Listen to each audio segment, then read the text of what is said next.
পরম প্রেমময় যুগপুরুষোত্তম শ্রী শ্রী ঠাকুর অনুকূল চন্দ্রের রাতুল রাঙা চরণে জানালাম আমার শতকোটি দণ্ডবৎ প্রণাম। আমার ভক্তপ্রাণদাতা ভাই বোন মা সকলকে জানালাম জয় গুরু। আশা করব ঠাকুরের কৃপায় আপনারা সকলে ভালো আছেন, সুস্থ আছেন। আজকে আলোচনার বিষয়বস্তু হলো পূজার সময় কোন চারটি লক্ষণ দেখলে বুঝবেন ভগবান আপনার পাশে আছেন। আমরা কিন্তু প্রতিদিন ভগবানের নাম করি, আরতি করি, পূজা করি, ধ্যান করি, কিন্তু কখনো কি খেয়াল করেছেন পূজার সময় কিছু অদ্ভুত বিস্ময়কর অনুভূতি বা ঘটনা ঘটে? এগুলি কিন্তু কাকতালীয় নয়। শাস্ত্রে বলা আছে, যখন কোনো ভক্ত সৎ হৃদয়ে, নিষ্ঠায় আর সমর্পণ নিয়ে ইষ্টের আরাধনা করে, তখন ভগবান তার উপস্থিতির বিশেষ সংকেত পাঠান। আজ আমরা সেই বিশেষ চারটি সংকেত নিয়ে আলোচনা করব। যদি তার মধ্যে একটাও আপনার জীবনে ঘটে থাকে, বুঝে নিন ভগবান আপনাকে গ্রহণ করেছেন, আপনার প্রার্থনা শুনেছেন। যে কঠিন সময়ের মধ্যেই আপনি থাকুন না কেন, এই সংকেত পাওয়া মানেই ঈশ্বরের নিজের হাতে আপনাকে সেই সমস্যা থেকে বের করে আনবেন। যাদের হৃদয় পবিত্র, যাদের বিশ্বাস অটল, যাদের মনে নিখাদ ভক্তি, শুধুমাত্র তারাই এই সংকেতগুলি পেতে পারেন। কারণ ভগবান কখনো সকল ভক্তকে একইভাবে আশীর্বাদ দেন না। তিনি সংকেত দেন তাদেরকেই যাদের আত্মা সত্যিই প্রস্তুত। এবার আসুন জেনে নেওয়া যাক সেই দিব্য সংকেতগুলো, যা প্রমাণ করে ভগবান সত্যিই আপনার পাশে আছেন।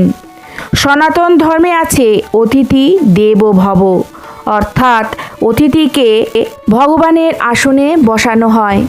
যখন আপনি পূজা, আরতি, জপ ইত্যাদিতে মগ্ন থাকবেন, আর ঠিক সেই সময় কোনো অতিথি আপনার ঘরে এলেন, যে অতিথির আসার পূর্ববার্তা বা পরিকল্পনা ছিল না, যা সময়, তারিখ, তিথি কিছুই নির্দিষ্ট ছিল না, তাহলে এটিকে কাকতালীয় ভাববেন না। এটি একটি দিব্য সংকেত। এই ধরনের ঘটনা যদি কখনো ঘটে, তাহলে ধরে নিন পরমাত্মা, পরম ব্রহ্ম অতিথিরূপে আপনার গৃহে প্রবেশ করেছেন। কারণ শাস্ত্রে বলা আছে, ভগবান কখন, কোন রূপে, কোন বেশে, কার বাড়িতে, কোন উদ্দেশ্যে উপস্থিত হন, তা মানুষের জ্ঞান দিয়ে বোঝা সম্ভব নয়। তাই পূজা শেষ করে সেই অতিথিকে যথাযথ সম্মান দিন। কখনো ভুল করেও সেই ব্যক্তিকে অপমান বা অবহেলা করবেন না। এবার আসা যাক দ্বিতীয় সংকেতে। আপনার পূজার সময় সাধারণ মানুষ এসে উপস্থিত হন, তাহলে আপনার প্রধান কর্তব্য হলো তাদের প্রতি সম্মান, সৌজন্য ও স্নেহ দেখানো। আপনার সামর্থ্য যতটুকু, ততটুকু দিয়ে হলেও তাদের কিছু গ্রহণ করানো বা কিছু দান করা, এটি অত্যন্ত পবিত্র কর্ম হিসেবে গণ্য করা হবে। যদি কোনো ছোট শিশু বা কোনো বালিকা হঠাৎ আপনার বাড়িতে আসে, তাকে ভালোবাসা দিয়ে কিছু খেতে দিন, কিছু উপহার দিন। কারণ শাস্ত্রে আছে, শিশু হৃদয়ে ভগবানের বাস। ভগবান কোন রূপে, কোন মানুষের শরীরে, কোন সময়ে আপনার জীবনে পরীক্ষার জন্য আসেন, সেটি আমাদের পক্ষে বোঝা সম্ভব নয়। এবার আসা যাক তৃতীয় সংকেতে। যখন আপনি পূজা করছেন এবং ভগবানের চরণে ফুল অর্পণ করছেন, সেই ফুল আপনার ভক্তি, আপনার প্রার্থনা, আপনার অনুভূতির প্রতীক হয়ে দাঁড়ায়।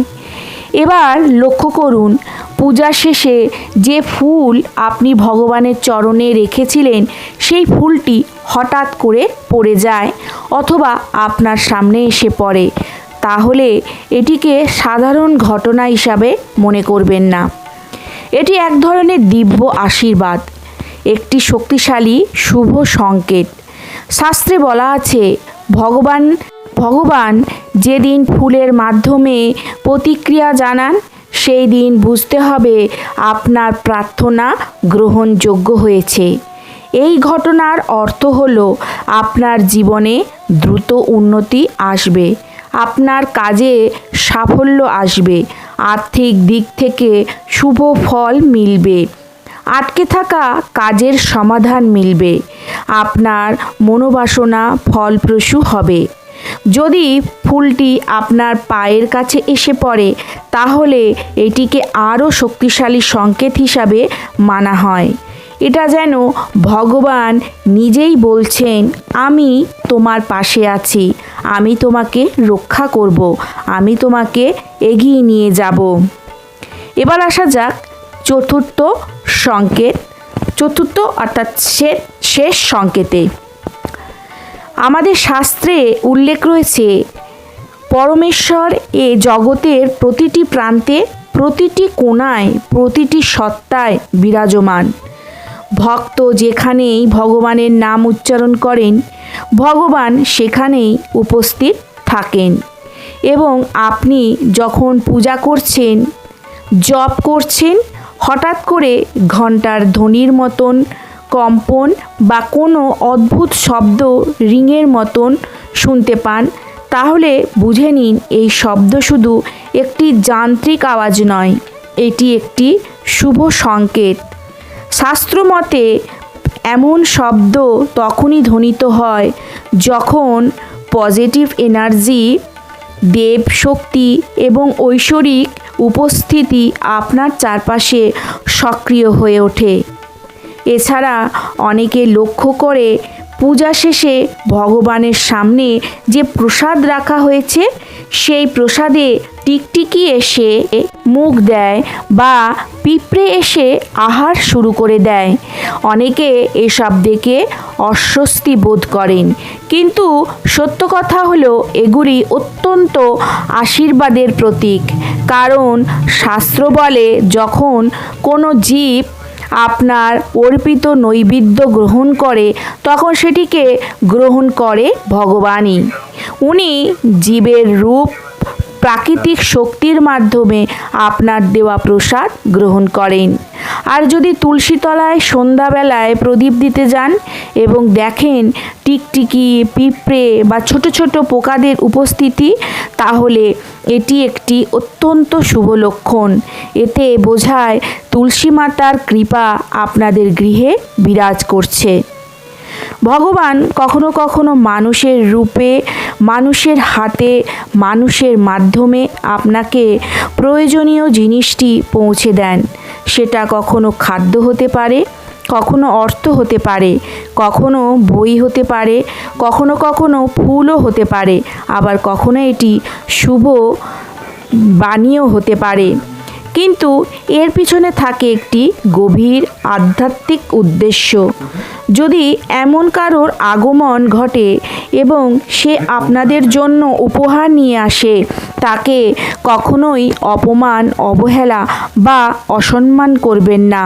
কারণ আপনি জানেন না তার মাধ্যমে হয়তো আপনার গৃহে ভগবানের আশীর্বাদ প্রবেশ করছে এবং সেই মানুষটির সম্মানে অসম্মান আপনার জীবনের আশীর্বাদকে বাধা দিতে পারে। তাই মানুষকে যথাযোগ্য সম্মান দিন।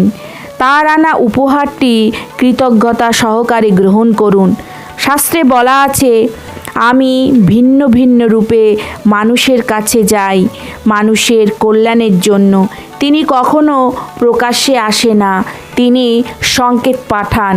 সেই সংকেতগুলো আমরা কেউ কেউ বুঝতে পারি, আবার কেউ কেউ সেই সংকেতগুলো বুঝতে পারি না। যারা সংকেতগুলো বুঝতে পারে তাদের জীবন বদলে যায়।